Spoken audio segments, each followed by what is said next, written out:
Welcome to the Ranking Revolution podcast, your go-to source for strategies and ideas for SEO, organic growth, content creation, and online business.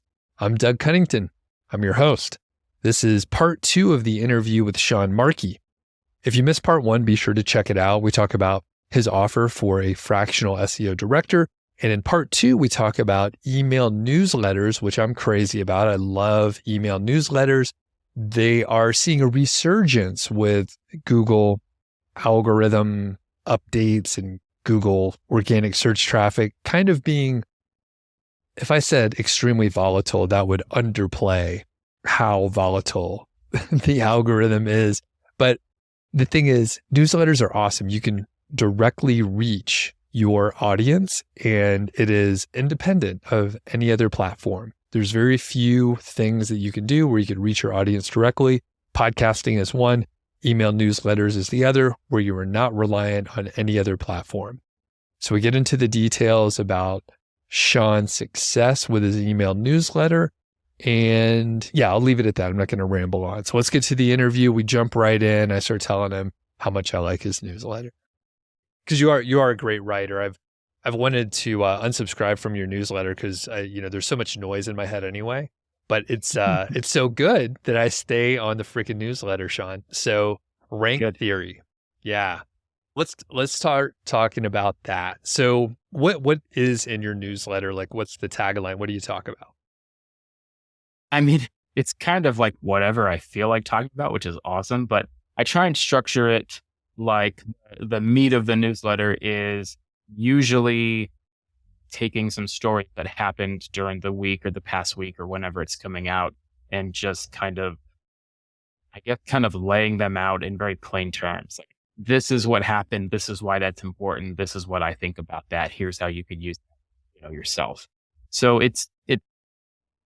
I've definitely struggled with this because when I maybe not started, like at some point the newsletter was, here's site, go through it, like here's where you can learn, like do this huge breakdown or do this huge lesson of here's a new SEO thing to add to your toolbox. Those are fun, those are okay, but they take a long time to write. And those started going out like once a month instead of once a week. And when I switched it to, just doing like here's what's been happening, here, like I said, here's what's important, here's my take, blah, blah, blah, people respond much better to that. And so it's almost like not that I'm on the same level at all, but like almost like the Daily Show where it's just like, here's what's happening. Let's make fun of that. Maybe there's a takeaway for you versus like, I'm going to teach you SEO. So let's strap in. So that's usually what the newsletter looks like.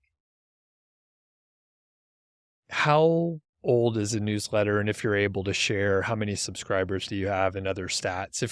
If you can't, that's okay, but I'd love to know. No, I don't mind. I started in 2019, just talking about age domains. At the time, nobody else was. Every week, I would put out a newsletter and say, here's the domains coming up for action. This is why they're important. This is what I would do with them.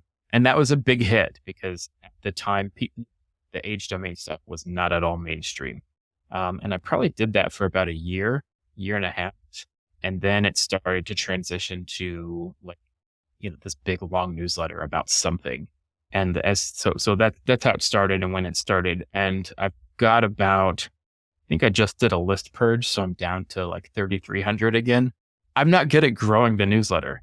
So it's not like a huge, we're running Twitter ads and, we've got this referral program. Like I hate all of that stuff, unfortunately, because I would love to have a 20,000 subscriber newsletter instead of 3, but the 3,000 people really connect with it. And hopefully like yourself just can't bring themselves to unsubscribe. What's your open rate? It's in the 59-60%. That's crazy. Which is pretty good. Yeah. That's insane for a marketing list. Mine's about 25 to 30%, depending on like the topic and all that kind of stuff, which is much bigger though, right? Just a little bit. I'm about 11 or 10 or 11,000, something like that. So that's like 3 or 4x. Yeah. Well, I started like 6 years before you. So yeah, it's all relative, I guess. And you probably have a very high click-through rate, and you have various links in there. So one comment that I'll have, there's a newsletter that I'm on, it's for some software company.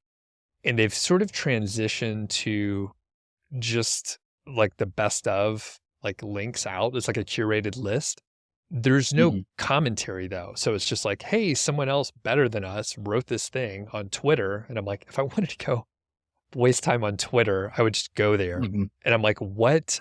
Like, who is like, why did they think this is a good idea? It may be doing okay, but basically people are just like clicking and not learning about their product at all. And I think it's probably a waste. So you have commentary and you put in a lot more detail, and you may disagree. Sometimes you agree, but anyway, you have links in your email. So your click-through rate is probably pretty high. Yeah, I mean, all relative. I think we're usually around 10%, maybe a little less sometimes, which is not bad at all. I've got a section at the top of the newsletter called featured snippets, and I just link out to like 2 or 3 things that are interesting that I don't feel like talking about, or that, I don't have a huge opinion on, but I think still something that is worth sharing. So I share those there. And then another thing I've done that's helped a lot is I hate doing those like, hey, like if you don't click this link, you have to unsubscribe. I'm going to unsubscribe you, but like you still have to clean your list up. And so what I started doing, I know a lot of people, block email trackers and don't. It's really hard on Convert, which is what I use, to know if someone's engaged or not, if they're just blocking it. And I myself block that. And it's so annoying when I subscribe from lists I like, because I block all that. So I started doing the thing in the intro where I'm like, hey, I have a page on my site called /meme, area.com/meme. And I say, here's the meme this week. Click this so that ConvertKit knows you're, engaged, and I won't bother you about unsubscribing you in the future. And that gets most clicks every week for sure. They're pretty funny. That's smart. Yeah. All right. So you have a good list. It's converting to, customers. Do you run ads as well? Sometimes I do. I don't like it. I shouldn't be in charge of any business just because I go off of my own preference instead of what's actually valuable. Like, I mean, the 3,300 person list isn't commanding a ton of ad revenue anyways, but I do run ads occasionally. At this point, I try and only run ads if people buy like the entire month, because I find it annoying, have to go and put it in. I also operate on laziness. So again, that's not great, but I do ads. I think it's $850 right now for 3 ads. So, it's not paying all the bills, but it helps a little bit for sure. And I definitely don't sell that every month either, because I don't think the most attractive way for other people to, I don't think my newsletter is that attractive to advertisers. I would like to, I think once I finish my course and once I have some more things to offer, I'll just kill ads completely, because I'd rather just keep all the value to myself and not let anyone else have it. Right. And then, at the end of the day, like if you do share something, it's like because you love the product or you think it's a really interesting whatever, versus like someone paying you $300 to do it. So, okay, right. That's cool. You mentioned you're not a big like growth person. So where have your subscribers come from? They used to come from Twitter before it sucked. I don't, other people may disagree with me about that statement, but it's garbage now. I'm posting the same stuff I always did. I barely get any engagement. And for better or worse, refuse to play the just post for like rage baiting or whatever to get more clicks. It's just not who I am. So these days, a lot of subscribers come from just people telling other people about it, or I still post some stuff on Twitter, and like 1 out of every 30 get some traction and people come from that. I have been taking a course about how to grow a newsletter using Dan and Twitter ads. And I'm going to start trying all that. But I mean, at the end of the day, I don't grow very much. Every send, probably about 15 to 20 people unsubscribe. And I don't always get 15 to 20 people to sign up within a week. It's just very slow. So yeah, it's especially when I get rid of 400 people that don't engage at all, then it goes way down. So it's not the thing I'm best at, but I'm not really interested in doing a lot of the Twitter auto posts. Like, oh, if you like this tweet, sign up for my newsletter. I hate seeing that. So I don't want to do that myself. Like I said, terrible marketer. Don't follow me. That's funny. What about like the standard lead magnet stuff? Why not do that? I don't. So the other thing is like, maybe it's some psychological thing. If I had a more normal newsletter, I think if I was like, hey, here's the best stuff from the week, click on these links. Like you were saying, like those are easy to grow. And I think they're very churny, but they still are successful. You can monetize them with ads and everything. But for me, like it's such a, I mean, you've read it. It's a weird email. It's very non-traditional. And so it's hard to convey that in a little, Twitter ad, for instance, or in an opt-in. Hey, if you like whatever, I don't really blog that much either. So that's also a reason why it's not a great, but like, if you like this breakdown of I did, sign up for my newsletter, I'll give you this spreadsheet and, you'll probably unsubscribe after one or two because you won't know what you're reading if you don't really know what you're signing up for. Some people connect with it and it's really great. And yeah. I just think it's more effort than the payoff would be at this point, because I'm not like, writing about age domains every week. So people who are like going to my site, oh, I really want to know about age domains. I'm going to sign up and get this checklist or whatever. And then I get on this newsletter. I just don't do that. Can you want to workshop something really quick? You don't have to do it, but I have an idea. Okay. Sure. Hit me. You did some great breakdowns in previous emails. Mm-hmm. And I think those could serve as like a guest post. Like consider this an invitation, Sean, to put one of those breakdowns on my site, niche site project. And then people get your vibe from the breakdown and they see it's pretty analytical. And then it's like, hey, if you want more of this stuff, go sign up for Sean's newsletter, right? So I think you can repurpose some of the content you already have and deliver what is actually in newsletters, right? So people know what they're getting into. But I think getting in front of, other people's audiences, and I know you're taking the course on Twitter, LinkedIn, whatever, like those are probably fine. And maybe that's perfect for the agency leads that you want to come in. But from another perspective, some people do like those big, long analytical breakdowns. Any thoughts on that? Yeah, I mean, thanks. I'll definitely take you up on that. But how I've thought about it is like, if I was putting those on, I put a couple on my own site and they've done well. I've gotten clients who read that, referred by someone else and then contacted me.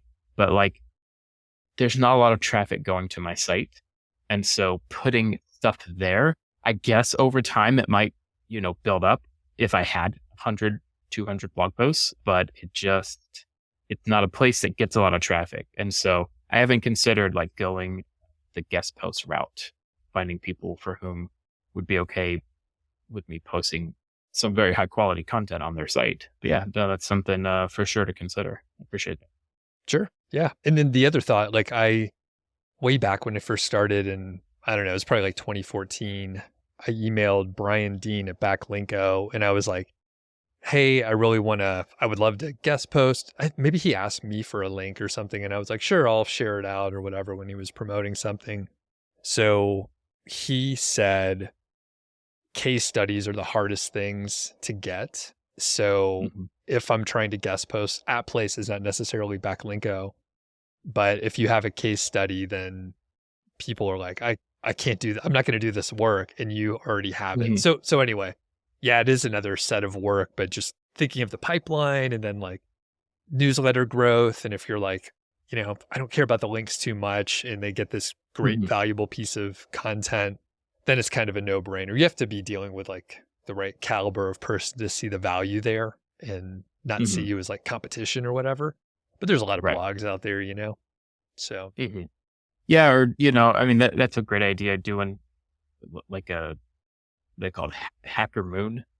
Yeah, they focus on crypto or they focus on SaaS or something. It might be with a business focus, getting on something like that.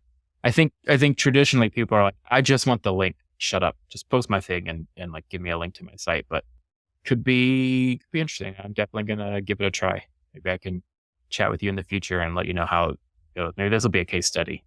Yeah, exactly. Yeah, everything's meta.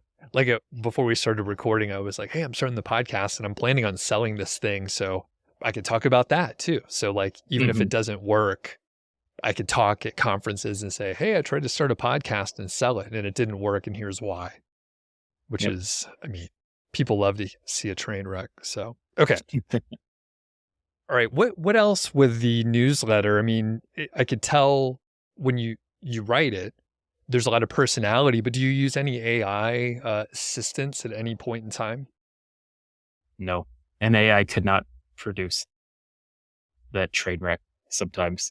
The ranting and the metaphors, it's all human and will continue to be so. I'm not against AI necessarily, but like, man, if I wanted to read an AI generated summary of something, I wouldn't subscribe to your newsletter. I would just generate the AI. It's available to everybody. Like what is your, value prop in the case? I feel very strongly about that. So it's all me, and for better or worse. I was chatting with a friend who is creating custom GPTs trained on his previous emails and previous work. And I think it comes pretty close. I think he uses it as like a first draft, but he pretty much switched over and said, you know what? I'm like, I used to write the emails, but like, this is doing a damn good job. It's 80%. I'm not saying you should do it, Sean, but like, do you think it's getting closer and closer to replicating if it's trained properly? I don't have a ton of experience with that. So like, I haven't seen it to be able to say yes, but like, I don't know. But like for me, like my newsletter always be me writing it. 0% AI for as long as I'm writing it. It's almost like a creative outlet. And that's what I mean when I say like some of the emails are weird. I don't know if you saw the one from last week. You might not have, but I got rid of all of the featured snippet section, the news and update, site for sale. And I just wrote this weird second person point of view about going through the user's journey of finding this product.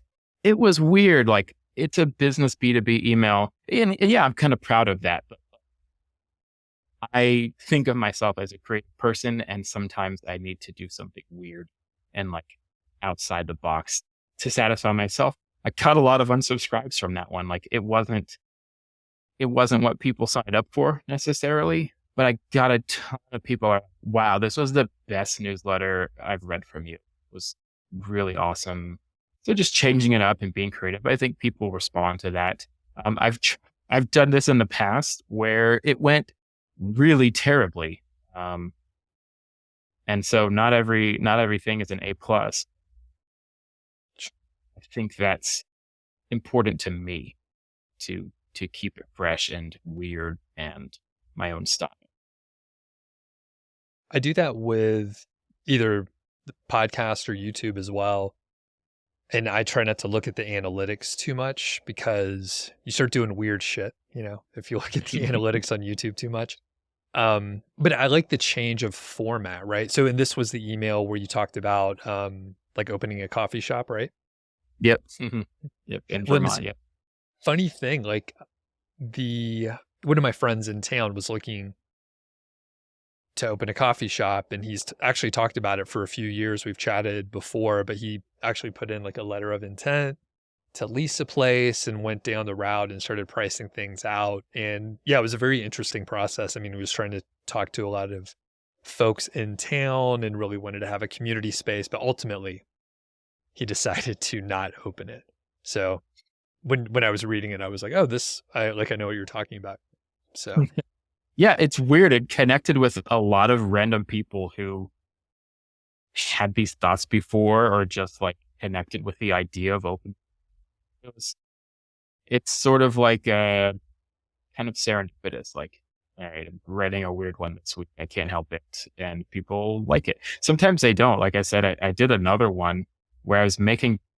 And I don't talk about this too much, but I'll tell you. It's kind of a funny story. Like 3 years later, I did this email where I was just making fun of the SEO industry, which I'm a part of, and how it's just like a complete like day in, day out doing the keyword research and like getting beaten down by Google. And a lot of people emailed me after I sent it. Are you okay? Like, here, like, I'm really worried about you. Like, here's a suicide hotline. Like, you should call them. And I quickly wrote, and I was like, I'm fine. This was not a joke, but it was kind of trying to, make fun of a thing we all, I think, but it didn't come out that way. And I think that's the last time I did something weird. So it's been a while. Yeah, so it doesn't always work. It's just an example. do you like sort of dark stand-up comedy? Is that where that came from a little bit? Oh yeah, the worst, most inappropriate is what really makes. So I try and not go there too much. And the thing is, like, I sent this to 2 or 3 people before. I was like, "Is this okay? Like, can I do this?" And they were like, "Yeah, it's kind of funny. I like it." So everyone felt the same. I would have said the same thing. I like that same kind of dark humor, like the more inappropriate, the funnier it is. So Mm-hmm. yeah, I could see how that wouldn't land though. A lot of people are pretty sensitive. Whoops. Yeah. Yeah. Okay, cool. Well, when you start writing these, so we've gone through like you're not using AI.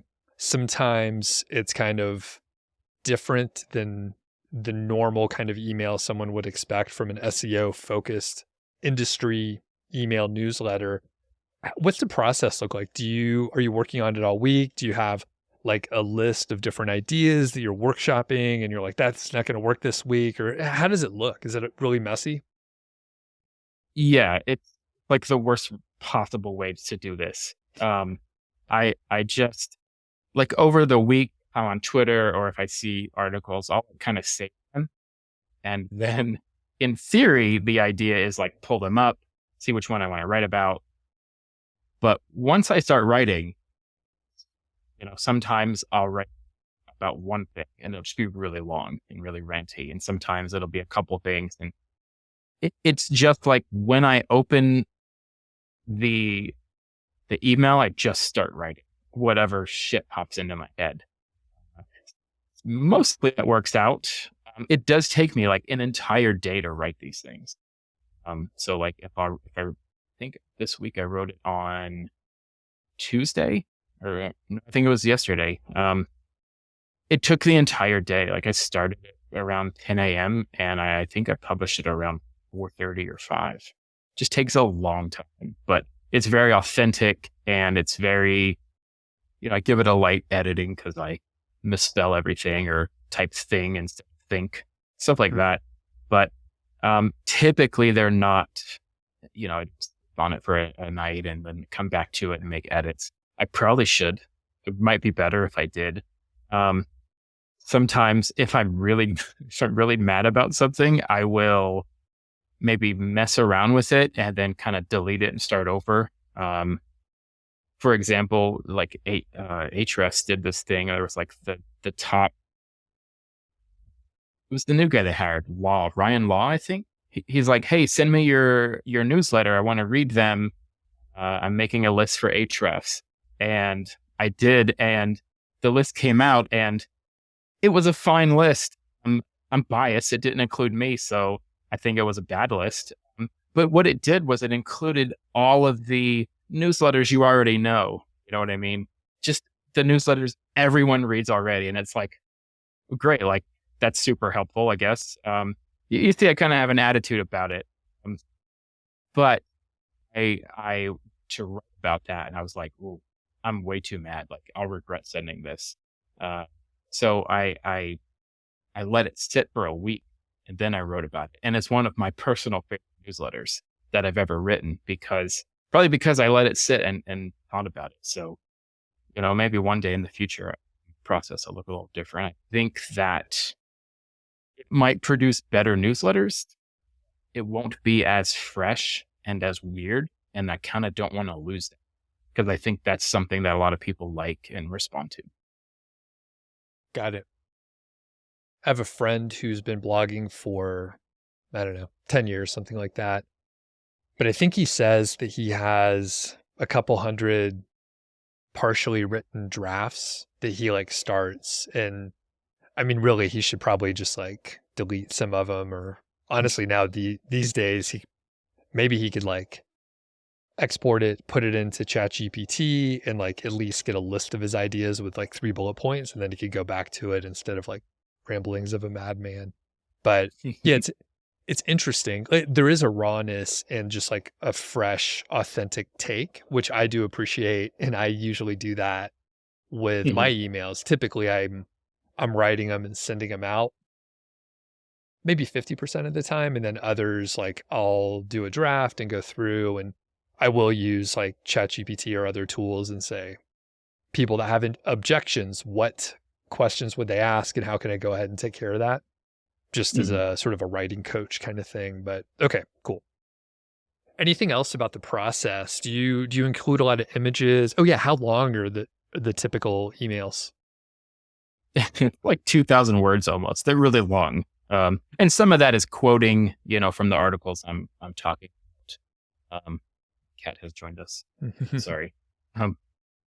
But yeah, they tend to be long, and I really try and do a lot of upfront work when people subscribe to get them to bond to me, like the welcome email, and to drag me into the main tab or whatever, because like some of these emails talking about CBD oil, like testosterone boosters, like all this spammy stuff.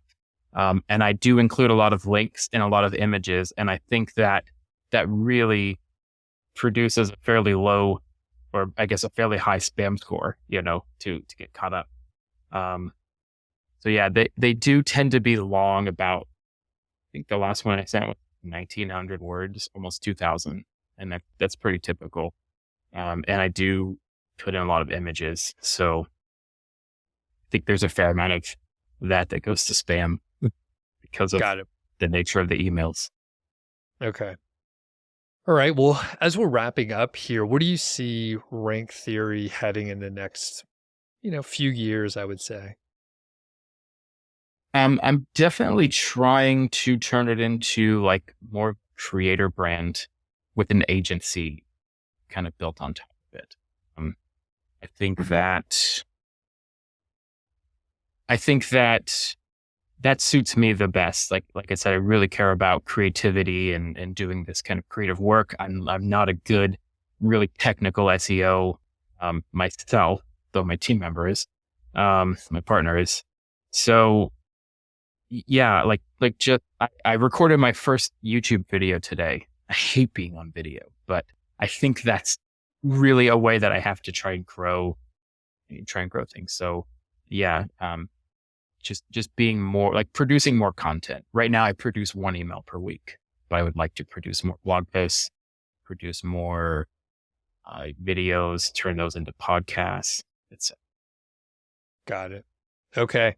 Well, I mean, the newsletter is definitely a great platform to jump from. And I mean, at the end of the day, like the great thing is it's really different audiences too, in my opinion. So like you can repurpose the content and like completely different people are going to see it on YouTube, and you can do the same damn thing. So Yeah. Cool.